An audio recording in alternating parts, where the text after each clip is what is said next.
কথায় এ পথে হাঁটবে না আওয়ামী লীগ।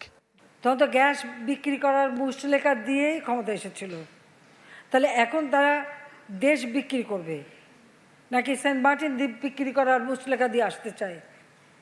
আমি তো এটুকু বলতে পারি যে আমি জাতিপিতা বঙ্গবন্ধু শেখ মুজিবের কন্যা। আমার হাত থেকে এই দেশের কোনো সম্পদ কারো কাছে বিক্রি করে আমি ক্ষমতা আসতে চাই না। ওই গ্যাস বিক্রির মুচলেখা দিলে আমিও ক্ষমতায় থাকতে পারতাম। আর এখনও যদি ওই বলি যে না ওই সেন্ট মার্টিন দ্বীপ বা আমাদের দেশ কাউকে লিজ দেবো, তাহলে আমার ক্ষমতায় থাকার কোনো অসুবিধা নেই, আমি জানি সেটা, কিন্তু আমার দ্বারা সেটা হবে না।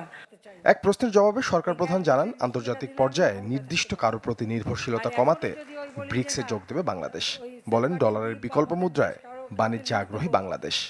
আমরা চাচ্ছি যে এই যে আন্তর্জাতিক পর্যায়ে মানে কোনো একটার উপরে যেন নির্ভরশীলতা না হয়, কাজে অন্যান্য দেশের সঙ্গেও যেন আমাদের অর্থ বিনিময়ের সুযোগটা থাকে, আমাদের প্রয়োজনীয় জিনিসগুলি যেন আমরা সহজে ক্রয় করতে পারি, আমার দেশের মানুষের কষ্ট লাঘব করতে পারি, সেই সমস্ত বিষয় বিবেচনা করেই কিন্তু আমরা এই ব্রিক্সে যোগদান করার সিদ্ধান্ত নিয়েছি এবং আমরা এর সঙ্গে আছি এবং যতটুকু সম্ভব।